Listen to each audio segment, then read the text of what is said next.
ನಮಸ್ಕಾರ. First tube ನ ಮತ್ತೊಂದು ವಿಡಿಯೋಗೆ ಸ್ವಾಗತ. ನಮ್ಮ ಭಾರತ ದೇಶವೇ ಪುಣ್ಯ ಭೂಮಿ. ಇಲ್ಲಿ ಹೆಜ್ಜೆಗೊಂದು ದೇಗುಲ, ಊರಿಗೊಂದು ಕಥೆ ಇದೆ. ಆದ್ರೆ ಕೆಲವು ಕ್ಷೇತ್ರಗಳು ಮಾತ್ರ ಮನುಷ್ಯನ ತರ್ಕಕ್ಕೆ ನಿಲುಕದ ಶಕ್ತಿಯನ್ನ ಹೊಂದಿರುತ್ತವೆ. ವಿಜ್ಞಾನ ಎಷ್ಟೇ ಮುಂದುವರೆದ್ರೂ ಕೂಡ ಅಲ್ಲಿನ ಮಣ್ಣಿನಲ್ಲಿರುವಂತಹ ಶಕ್ತಿ, ಅಲ್ಲಿನ ಗಾಳಿಯಲ್ಲಿರುವಂತಹ ಕಂಪನ ನಮ್ಮನ್ನ ಮೂಕ ವಿಸ್ಮೃತರನ್ನಾಗಿ ಮಾಡುತ್ತೆ. ಅಂತಹ ಒಂದು ಪವರ್ಫುಲ್ ಜಾಗದ ಬಗ್ಗೆ ಇವತ್ತು ನಾನು ಮಾತನಾಡ್ತಾ ಇದ್ದೀನಿ. ಒಮ್ಮೆ ಕಣ್ಮುಚ್ಚಿ ಊಹಿಸಿಕೊಳ್ಳಿ. ವಿಶಾಲವಾಗಿ ಹರಿಯುವ ತುಂಗಭದ್ರಾ ನದಿ, ನದಿಯ ತಟದಲ್ಲಿ ಎತ್ತ ನೋಡಿದ್ರು ಕೂಡ ಹಳದಿ ಬಣ್ಣದ ಭಂಡಾರ, ಗಾಳಿಯಲ್ಲಿ ತೇಲಿ ಬರ್ತಾ ಇರುವಂತಹ ಅರಿಶಿಣದ ಘಮಲು, ಕಿವಿಗಡಚುವಂತೆ ಕೇಳುವ ಉಧೋ ಉಧೋ ಎಂಬ ಜಯಘೋಷ. ಹೌದು, ನೀವು ಊಹಿಸಿದ್ದು ನಿಜ. ನೊಂದು ಬಂದವರ ಪಾಲಿನ ಆರಾಧ್ಯ ದೈವ, ಉತ್ತರ ಕರ್ನಾಟಕದ ಕಲಿಯುಗದ ಕಾಮಧೇನು, ಕೊಪ್ಪಳ ಜಿಲ್ಲೆಯ ಹೆಮ್ಮೆಯ ತಾಯಿ ಶ್ರೀ ಹುಲಿಗೆಮ್ಮ ದೇವಿಯ ಸನ್ನಿಧಾನಕ್ಕೆ ಎಂದು ನಿಮ್ಮನ್ನ ಕರ್ಕೊಂಡು ಹೋಗ್ತಾ ಇದ್ದೀವಿ. ಕೇವಲ ಭಕ್ತಿಗಷ್ಟೇ ಅಲ್ಲ, ಇಲ್ಲಿ ನಡೆಯುವ ಪವಾಡಗಳು ಎಂಥ ನಾಸ್ತಿಕನಿಗೂ ಕೂಡ ಇಲ್ಲಿ ಏನೋ ಶಕ್ತಿ ಇದೆ ಅಂತ ಒಪ್ಪಿಕೊಳ್ಳುವಂತೆ ಮಾಡುತ್ತೆ. ಕುದಿಯುವ ಅನ್ನಕ್ಕೆ ಕೈ ಹಾಕುವುದು, ಕಲ್ಲಿನ ಪವಾಡ, ರೈಲು ಕೂಗುವ ವಿಸ್ಮಯ, ಹೀಗೆ ಒಂದಾ ಎರಡ ಹುಲಿಗೆಮ್ಮ ತಾಯಿ ಸೃಷ್ಟಿಸುತ್ತಿರುವಂತಹ ಚಮತ್ಕಾರವನ್ನ ನೋಡಿದ್ರೆ ನಿಜಕ್ಕೂ ಕೂಡ ನೀವು ದಂಗಾಗಿ ಹೋಗ್ತೀರಾ. ಹಾಗಾದ್ರೆ ಯಾರು ಈ ಹುಲಿಗೆಮ್ಮ ದೇವಿ? ಈಕೆಯ ಪವಾಡವೇನು? ಈಕೆ ಬೇಡಿದ್ದನ್ನ ಹೇಗೆ ಕೊಡ್ತಾಳೆ? ಈ ಎಲ್ಲಾ ಮಾಹಿತಿಯನ್ನ ಇವತ್ತಿನ ಈ ವಿಡಿಯೋದಲ್ಲಿ ನೋಡೋಣ. ಆದ್ರೆ ಅದಕ್ಕೂ ಮುನ್ನ ನೀವು ಹುಲಿಗೆಮ್ಮ ದೇವಿಯ ಭಕ್ತರಾಗಿದ್ರೆ ಉಧೋ ಉಧೋ ಹುಲಿಗೆಮ್ಮ ಅಂತ ಕಮೆಂಟ್ ಮಾಡಿ ಹಾಗೂ ವಿಡಿಯೋಗೆ ಲೈಕ್ ಕೊಡಿ.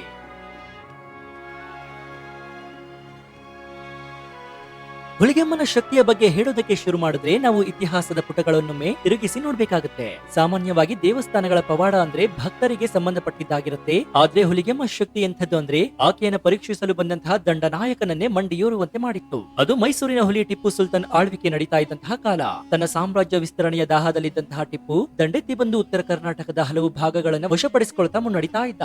ಹೀಗೆ ಆತನ ಕಣ್ಣು ಕೊಪ್ಪಳದ ಬಳಿ ಇರುವಂತಹ ಈ ಹುಲಿಗಿ ಗ್ರಾಮದ ಮೇಲೆ ಬೀಳುತ್ತೆ. ತನ್ನ ಬೃಹತ್ ಸೇನೆಯೊಂದಿಗೆ ಆತ ಹುಲಿಗಿ ಗ್ರಾಮ ಲಗ್ಗೆ ಇಡ್ತಾನೆ. ದೇವಸ್ಥಾನದ ಆವರಣದಲ್ಲಿ ಊರಿನ ಹೊರವಲಯದಲ್ಲಿ ಬೀಡನ್ನ ಬಿಡ್ತಾನೆ, ಅಂದ್ರೆ ಬಿಡಾರವನ್ನ ಹುಡ್ತಾನೆ. ಆದ್ರೆ ಆತನಿಗೆ ತಿಳಿದಿರಲಿಲ್ಲ ತಾನು ಕಾಲಿಟ್ಟಿರೋದು ಸಾಮಾನ್ಯ ಮಣ್ಣಲ್ಲ, ಅದು ಶಕ್ತಿ ದೇವತೆಯ ಸನ್ನಿಧಾನ ಅಂತ. ಅಂದು ರಾತ್ರಿ ಏನಾಯ್ತು ಗೊತ್ತಾ? ಟಿಪ್ಪುವಿನ ಸಾವಿರಾರು ಸೈನಿಕರಿಗೆ ಇದ್ದಕ್ಕಿದ್ದಂತೆ ವಿಪರೀತವಾಗಿ ಹೊಟ್ಟೆ ನೋವು, ವಾಂತಿ ಭೇದಿ ಶುರುವಾಯಿತು. ಬಲಿಷ್ಠವಾಗಿದ್ದ ಸೈನ್ಯ ಕ್ಷಣಾರ್ಧದಲ್ಲಿ ರೋಗಗ್ರಸ್ತವಾಯಿತು. ವೈದ್ಯರು ಎಷ್ಟೇ ಪ್ರಯತ್ನ ಪಟ್ಟರೂ ಕೂಡ ಕಾರಣ ತಿಳಿಯಲಿಲ್ಲ. ಔಷಧ ಕೂಡ ಕೆಲಸ ಮಾಡ್ತಾ ಇರಲಿಲ್ಲ. ಯುದ್ಧ ಭೂಮಿಯಲ್ಲಿ ಸೋಲದ ಸರದಾರ ಟಿಪ್ಪು ಸುಲ್ತಾನ್ ಈ ಕಾರಣದ ಸಮಸ್ಯೆಗೆ ಕಂಗಾಲಾಗಿದ್ದ. ಆಗ ಆತನ ಕನಸಿನಲ್ಲಿ ಸಾಕ್ಷಾತ್ ಹುಲಿಗೆಮ್ಮ ದೇವಿ ಪ್ರತ್ಯಕ್ಷಲಾಗ್ತಾಳೆ ಅಂತ ಹೇಳಲಾಗುತ್ತೆ. ನನ್ನ ಕ್ಷೇತ್ರದಲ್ಲಿ ಅಹಂಕಾರ ನಡೆಯೋದಿಲ್ಲ, ತಕ್ಷಣ ಈ ಜಾಗ ಬಿಟ್ಟು ಹೋಗುವಂತ ತಾಯಿ ಆಜ್ಞಾಪಿಸ್ತಾಳಂತೆ. ಎಚ್ಚರಗೊಂಡ ಟಿಪ್ಪು ಸುಲ್ತಾನ್ ಆ ತಾಯಿಯ ಶಕ್ತಿಗೆ ಶರಣಾದ. ಕೇವಲ ಶರಣಾಗಿದ್ದಲ್ಲದೆ ತಾಯಿಗೆ ಕಾಣಿಕೆಯಾಗಿ ಅತ್ಯಂತ ಬೆಳೆ ಬಾಳುವ ಮುತ್ತಿನ ಹಾರವನ್ನ ನೀಡ್ತಾನೆ. ಇಂದಿಗೂ ಈ ಘಟನೆಗೆ ಸಾಕ್ಷಿ ಎಂಬಂತೆ ಆ ಮುತ್ತಿನ ಹಾರ ದೇವಿಯ ಕೊರಳಲ್ಲಿ ರಾರಾಜಿಸ್ತಾ ಇದೆ. ಇದು ತಾಯಿಯ ಪವಾಡವಲ್ಲದೆ ಇನ್ನೇನು? ಇನ್ನು ಟಿಪ್ಪು ಸುಲ್ತಾನ್ನ ಕಥೆ ಇತಿಹಾಸವಾದ್ರೆ ಈಗಲೂ ಕೂಡ ಕಣ್ಣೆದುರು ನಡೀತಾ ಇರುವಂತಹ ಒಂದು ರೋಚಕ ಪವಾಡದ ಬಗ್ಗೆ ಹೇಳ್ತೀನಿ ಕೇಳಿ. ಇದನ್ನ ನೀವು ಪರೀಕ್ಷೆ ಕೂಡ ಮಾಡಬಹುದು. ಹುಲಿಗಿ ದೇವಸ್ಥಾನದ ಸಮೀಪದಲ್ಲಿ ರೈಲ್ವೆ ಹಳಿ ಹಾದು ಹೋಗುತ್ತೆ. ಸಾಮಾನ್ಯವಾಗಿ ರೈಲುಗಳು ಹಳಿ ಮೇಲೆ ಹೋಗುವಾಗ ಹಾರ್ನ್ ಮಾಡೋದು ಸಹಜ. ಆದ್ರೆ ಹುಲಿಗಿಯಲ್ಲಿ ನಡೆಯೋದೇ ಬೇರೆ. ಇಲ್ಲಿನ ಸ್ಥಳೀಯರ ಮತ್ತು ಭಕ್ತರ ನಂಬಿಕೆಯ ಪ್ರಕಾರ ಹಿಂದೆ ಒಮ್ಮೆ ತಾಯಿ ಹುಲಿಗೆಮ್ಮ ಒಂದು ಆಜ್ಞೆಯನ್ನ ಮಾಡ್ತಾಳೆ. ನನ್ನ ಕ್ಷೇತ್ರದ ಮೂಲಕ ಹಾದು ಹೋಗುವ ಯಾವುದೇ ವಾಹನವಾಗಲಿ ರೈಲಾಗಲಿ ಭಕ್ತಿಯಿಂದ ನನಗೆ ನಮಸ್ಕರಿಸಿ ಉಧೋ ಉಧೋ ಅಂತ ಕೂಗಿ ಮುಂದೆ ಸಾಗಬೇಕು ಅಂತ. ಅದರಂತೆ ಇಂದಿಗೂ ಕೂಡ ಈ ಮಾರ್ಗದಲ್ಲಿ ಚಲಿಸುವ ಪ್ರತಿಯೊಂದು ರೈಲು ದೇವಸ್ಥಾನದ ಸಮೀಪ ಬಂದಾಗ ಚಾಲಕನ ನಿಯಂತ್ರಣವಿದ್ರು ಇಲ್ಲದಿದ್ರು ಅಥವಾ ಚಾಲಕನೇ ಭಕ್ತಿಯಿಂದಲೋ 3 ಬಾರಿ ದೀರ್ಘವಾಗಿ ಹಾರ್ನ್ ಮಾಡ್ತಾನೆ. ಅದು ಕೇಳುಗರಿಗೆ ರೈಲಿನ ಶಬ್ದದಂತೆ ಕೇಳಿಸೋದಿಲ್ಲ, ಬದಲಾಗಿ ಉಧೋ ಉಧೋ ಉಧೋ ಅಂತ ಭಕ್ತರ ಘೋಷಣೆಯಂತೆ ಕೇಳಿಸುತ್ತೆ. ವೈಜ್ಞಾನಿಕವಾಗಿ ಇದಕ್ಕೆ ಕಾರಣಗಳಿರಬಹುದು, ಆದ್ರೆ ಭಕ್ತರ ಪಾಲಿಗೆ ಇದು ತಾಯಿಯ ಮಹಿಮೆಯಾಗಿದೆ. ಆ ರೈಲಿನಲ್ಲಿ ಕುಳಿತಿದ್ದ ಪ್ರಯಾಣಿಕರು ಕೂಡ ದೇವಸ್ಥಾನದ ಗೋಪುರ ಕಂಡ ತಕ್ಷಣ ಎದ್ದು ನಿಂತು ಕೈ ಮುಗಿಯೋದನ್ನ ನೋಡಿದ್ರೆ ಮೈ ರೋಮಾಂಚನವಾಗುತ್ತೆ. ಇನ್ನು ಹುಲಿಗೆಮ್ಮ ಎಂಬ ಹೆಸರು ಬರೋದಕ್ಕೆ ಒಂದು ಬಲವಾದ ಕಾರಣವಿದೆ. ಈ ಊರಿಗೆ ಹಿಂದೆ ವ್ಯಾಘ್ರಪುರಿ ಎಂಬ ಹೆಸರಿತ್ತು. ಸಂಸ್ಕೃತದಲ್ಲಿ ವ್ಯಾಘ್ರ ಅಂದ್ರೆ ಹುಲಿ ಅಂತ ಅರ್ಥ. ನೂರಾರು ವರ್ಷಗಳ ಹಿಂದೆ ಇದು ದಟ್ಟವಾದ ಕಾಡಿನಿಂದ ಕೂಡಿತ್ತು. ಇಲ್ಲಿ ಕ್ರೂರವಾದ ಹುಲಿಗಳ ಕಾಟ ವಿಪರೀತವಾಗಿತ್ತು.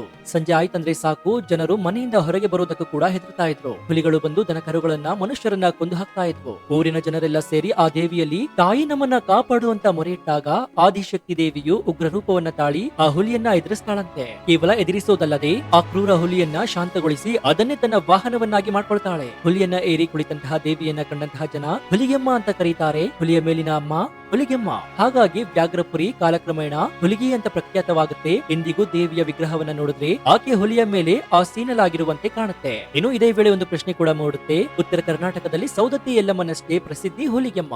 ಆದ್ರೆ ಇವರಿಬ್ಬರ ನಡುವೆ ಒಂದು ಅವಿನಾಭಾವ ಸಂಬಂಧವಿದೆ. ಆ ಕಥೆ ಏನ್ ಗೊತ್ತಾ? ಹಿಂದೆ ನಾಗಜೋಗಿ ಮತ್ತು ಬಸವಜೋಗಿ ಎಂಬಂತಹ ಇಬ್ಬರು ಅಪ್ರತಿಮ ಯಲ್ಲಮ್ಮನ ಭಕ್ತರಾಗಿದ್ರು. ಇವರು ಎಂತಹ ಭಕ್ತರಾಗಿದ್ರಂದ್ರೆ ಎಷ್ಟೇ ಕಷ್ಟ ಬಂದರೂ ಕೂಡ ಪ್ರತಿ ಹುಣ್ಣಿಮೆಗೆ ಸವದತ್ತಿಗೆ ಹೋಗಿ ರೇಣುಕಾ ಯಲ್ಲಮ್ಮನ ದರ್ಶನವನ್ನ ಪಡೆಯದೆ ಊಟವನ್ನ ಮಾಡ್ತಾ ಇರಲಿಲ್ಲ.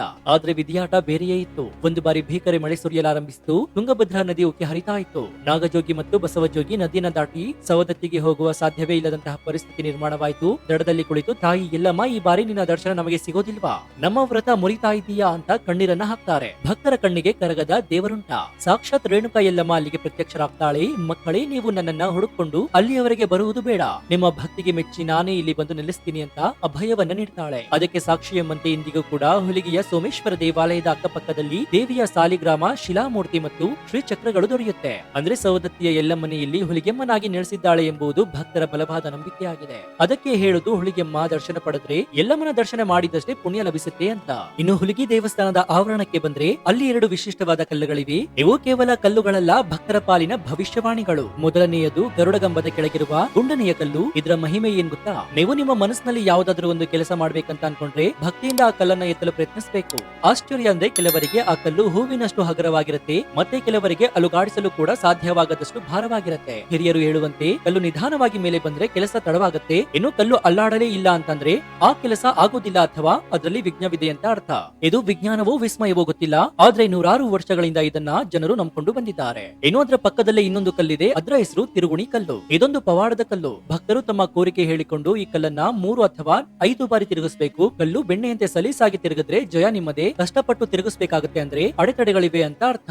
ನೀವು ಹೋದಾಗೊಮ್ಮೆ ಇದನ್ನ ಪರೀಕ್ಷಿಸಿ ನೋಡಿ, ನಿಮಗೆ ಅನುಭವ ಕೂಡ ಆಗುತ್ತೆ. ಇನ್ನು ಹುಲಿಗಿ ದೇವಸ್ಥಾನದ ನಿಜವಾದ ವೈಭವ ನೋಡ್ಬೇಕು ಅಂತಂದ್ರೆ ನೀವು ವರ್ಷಕ್ಕೊಮ್ಮೆ ನಡೆಯುವಂತಹ ಮಹಾ ಜಾತ್ರೆಗೆ ಬರಬೇಕು. ಸುಮಾರು 800 ವರ್ಷಗಳ ಇತಿಹಾಸವಿರುವಂತಹ ಈ ಜಾತ್ರೆಗೆ ಕೇವಲ ಕರ್ನಾಟಕದವರಷ್ಟೇ ಅಲ್ಲದೆ ಮಹಾರಾಷ್ಟ್ರ, ಆಂಧ್ರ ಪ್ರದೇಶದಿಂದಲೂ ಕೂಡ ಲಕ್ಷಾಂತರ ಭಕ್ತರು ಹರಿದು ಬರ್ತಾರೆ. ಇನ್ನು ಈ ಜಾತ್ರೆಯಲ್ಲಿ ನಡೆಯುವಂತಹ ಒಂದು ಪವಾಡವನ್ನ ನೋಡಿದ್ರೆ ಎದೆಜಲ್ ಅನ್ಸುತ್ತೆ. ಅದೇ ಗಂಗಾದೇವಿ ಪೂಜೆ ಮತ್ತು ನೈವೇದ್ಯ ಸಮರ್ಪಣೆ. ಊಹಿಸಿಕೊಳ್ಳಿ, ಕುದಿಯುತ್ತಿರುವಂತಹ ಬಿಸಿ ಬಿಸಿ ಪಾಯಸದ ಪಾತ್ರೆಗೆ, ಅಂದ್ರೆ ಬೆಂಕಿಯ ಮೇಲಿರುವಂತಹ ಪಾತ್ರೆಯಿಂದ ಅರ್ಚಕರು ಅಥವಾ ಭಕ್ತರು ಬರಿಗೈಯಲ್ಲೇ ಪಾಯಸವನ್ನ ತೆಗೆದು ತಾಯಿಗೆ ನೈವೇದ್ಯ ಮಾಡ್ತಾರೆ. ಯಾವುದೇ ಬಟ್ಟೆ ಬಳಸಲ್ಲ, ಸೌಟು ಕೂಡ ಬಳಸಲ್ಲ. ಕುದಿಯುವ ಪಾತ್ರೆಗೆ ಕೈ ಹಾಕಿದ್ರು ಕೂಡ ಅವರ ಕೈಗೆ ಸಣ್ಣ ಗಾಯ ಕೂಡ ಆಗೋದಿಲ್ಲ, ಅಂದ್ರೆ ಸುಡೋದಿಲ್ಲ ಕೂಡ.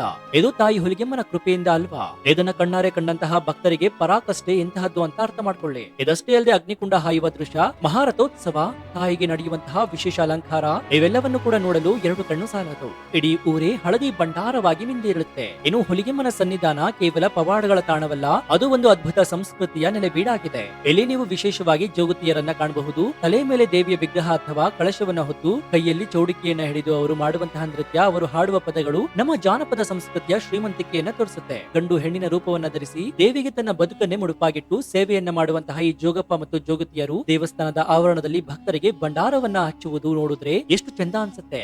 ಜೊತೆಗೆ ಉಧೋ ಉಧೋ ಎಲ್ಲವ್ವಾ ಉಧೋ ಉಧೋ ಹುಲಿಗೆಮ್ಮ ಅಂತ ಅವರು ಹಾಡುವಂತಹ ಹಾಡನ್ನ ಕೇಳಿದ್ರೆ ಮೈಯಲ್ಲಿ ವಿದ್ಯುತ್ ಸಂಚರಿಸಿದಂತೆ ಆಗುತ್ತೆ. ಇನ್ನು ಒಟ್ಟಾರೆಯಾಗಿ ಹೇಳೋದಾದ್ರೆ ಜೀವನದಲ್ಲಿ ಒಮ್ಮೆಯಾದ್ರೂ ಕೂಡ ನೋಡ್ಬೇಕಾದಂತಹ ಕ್ಷೇತ್ರ ಅಂತ ಅದು ಹುಲಿಗೆ. ಕಷ್ಟಗಳು ಯಾರಿಗೆ ಇಲ್ಲ ಹೇಳಿ? ಸಂಸಾರ ಅಂದ ಮೇಲೆ 108 ಸಮಸ್ಯೆಗಳು ಇರೋದು ಸಹಜ. ಅನಾರೋಗ್ಯ, ಸಾಲದ ಬಾಧೆ, ಮಕ್ಕಳಾಗದ ಚಿಂತೆ, ಹೀಗೆ ಏನೇ ಸಮಸ್ಯೆ ಇದ್ರೂ ಕೂಡ ನಂಬಿಕೆಯಿಂದ ಹುಲಿಗೆಮ್ಮನ ಸನ್ನಿಧಾನಕ್ಕೆ ಬಂದು ತುಂಗಭದ್ರಾ ನದಿಯಲ್ಲಿ ಮಿಂದು ಆ ತಾಯಿಯ ಮೇಲೆ ಸ್ವಲ್ಪ ಭಂಡಾರವನ್ನ ಹಾಕಿ ಬೇಡಿಕೊಂಡ್ರೆ ಖಂಡಿತ ನಿಮ್ಮ ಕಷ್ಟಗಳು ಮಂಜಿನಂತೆ ಕರಗುತ್ತವೆ ಎಂಬುದು ಕೋಟ್ಯಾಂತರ ಭಕ್ತರ ಅನುಭವದ ಮಾತು. ಇನ್ನು ಬೆಂಗಳೂರಿಂದ ಅಥವಾ ರಾಜ್ಯದ ಯಾವುದೇ ಮೂಲೆಗಳಿಂದ ಕೊಪ್ಪಳಕ್ಕೆ ಬಸ್ ಅಥವಾ ರೈಲು ಸೌಕರ್ಯಗಳಿದೆ. ಕೊಪ್ಪಳದಿಂದ ಅಥವಾ ಮುನಿರಾಬಾದ್ ನಿಂದ ಆಟೋ ಅಥವಾ ಬಸ್ ಮೂಲಕ ಹುಲಿಗೆಗೆ ಸುಲಭವಾಗಿ ತಲುಪಬಹುದು. ಹಾಗಾದ್ರೆ ಇನ್ಯಾಕ್ ತಡ? ಬರುವ ರಜೆಯಲ್ಲಿ ಪ್ಲಾನ್ ಮಾಡಿ ಹುಲಿಗೆಮ್ಮನ ದರ್ಶನ ಪಡೆಯಿರಿ. ಆ ತಾಯಿ ಎಲ್ಲರಿಗೂ ಒಳ್ಳೆಯದನ್ನ ಮಾಡ್ಲಿ. ಸೊ ಈ ವಿಡಿಯೋ ಬಗ್ಗೆ ನಿಮ್ಮ ಅಭಿಪ್ರಾಯ ಏನು ಅಂತ ಕಮೆಂಟ್ ಮಾಡಿ, ಹಾಗೂ ವಿಡಿಯೋಗೆ ಲೈಕ್ ಕೊಡಿ. ಜೊತೆಗೆ ನೀವು ಇನ್ನು ನಮ್ಮ ಚಾನೆಲ್ ಅನ್ನ ಸಬ್ಸ್ಕ್ರೈಬ್ ಮಾಡ್ಕೊಂಡಿಲ್ಲ ಅಂದ್ರೆ ಈ ಕೂಡಲೇ ಸಬ್ಸ್ಕ್ರೈಬ್ ಮಾಡ್ಕೊಂಡು ಪಕ್ಕದಲ್ಲಿರುವಂತಹ ಬೆಲ್ ಐಕಾನ್ ಅನ್ನ ಪ್ರೆಸ್ ಮಾಡಿ. ಇದರಿಂದ ನಾವು ಹಾಕುವ ಹೊಸ ವಿಡಿಯೋಗಳ ನೋಟಿಫಿಕೇಶನ್ ಮೊದಲು ನಿಮಗೆ ಸಿಗುತ್ತೆ. ಇದಾಗಿತ್ತು ಈ ಕ್ಷಣದ ವಿಶೇಷ. ನೋಡ್ತಾ ಇರಿ ಫಸ್ಟ್ ಟ್ಯೂಬ್ ಕನ್ನಡ.